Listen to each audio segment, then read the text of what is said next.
kasus dugaan korupsi pengelolaan retribusi pasar di Kota Probolinggo tahun 2018 hingga 2020 memasuki babak baru.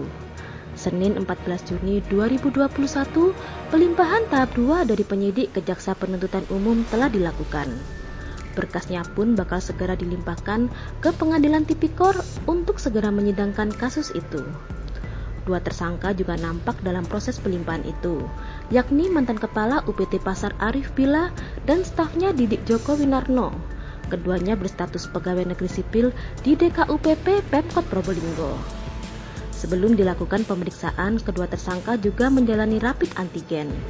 Hal itu untuk memastikan kondisi kesehatan kedua tersangka. Setelah hasil rapid antigen keluar, kedua tersangka itu pun menjalani pemeriksaan.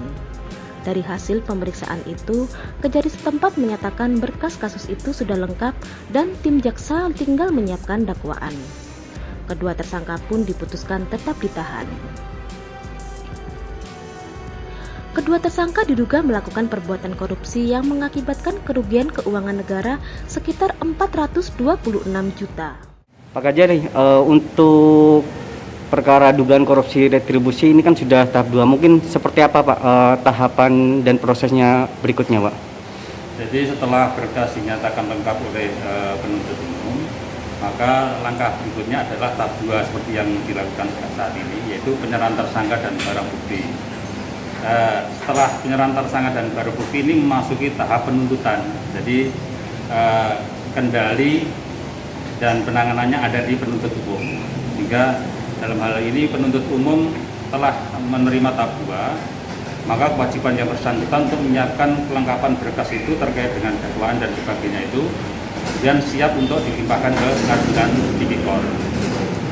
Mungkin ada target Pak, kapan akan dilimpahkan ke Pengadilan Tipikor Pak? Secepatnya, kalau bisa secepatnya. Secepatnya Pak.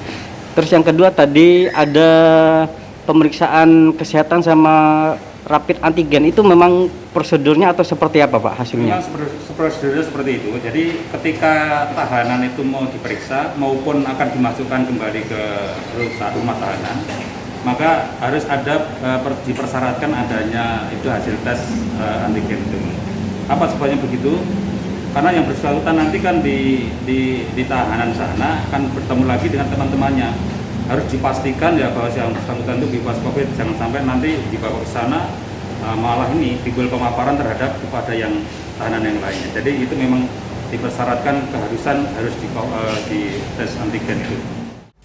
Sementara itu, penasihat hukum kedua tersangka mengatakan ada waktu 20 hari bagi penuntut umum untuk melimpahkan berkas ke Tipikor.